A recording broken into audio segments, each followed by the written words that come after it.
Now that we're at the halfway point of 2017, I'd figured I'd address one of my favorite films of the year so far, Get Out. Get Out is a thriller directed by Jordan Peele about a boyfriend discovering some seriously messed up and racist secrets about his girlfriend's family while visiting them for the weekend. Now listen, this movie has been analyzed to death on what it really means and the secret meaning behind the actual story, but for this video, I felt as though I should tackle an aspect of the film that was done incredibly well but hasn't really been talked about as much. That aspect being the camera work. A theme I noticed throughout the film is how many times our main character, Chris, is looking directly at us. This happens so much to an extent that it's the still that has been promoting the movie non-stop. That being said, it's fair to assume that the usage of such a shot may actually have some meaning behind it.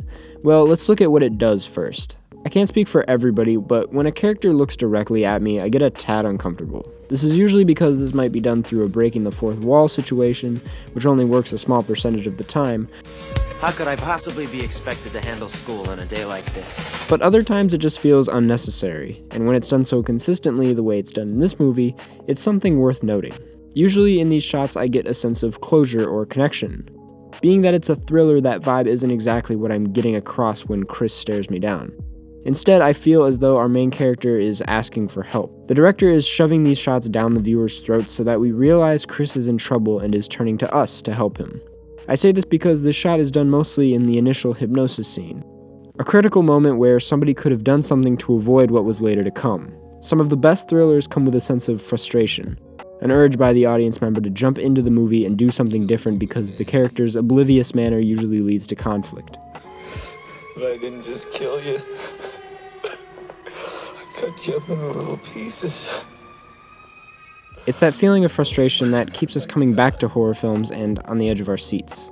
Now imagine that frustration, but the character is literally looking right at you as conflict happens right before your eyes.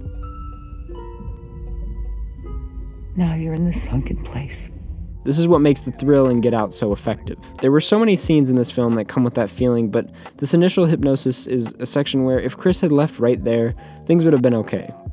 Now, we've analyzed the usage of this shot from a technical standpoint, but I feel as though there's a little bit more to it than that. Looking at it through a storytelling standpoint, I see this choice as a symbol for the racism we see in today's society. Racism is often right in front of us to the point where it's staring us down, and when we choose not to do anything about it or ignore it, things escalate and only draw us further from getting out of it. It represents society and the many problems within it in the form of a human, Chris.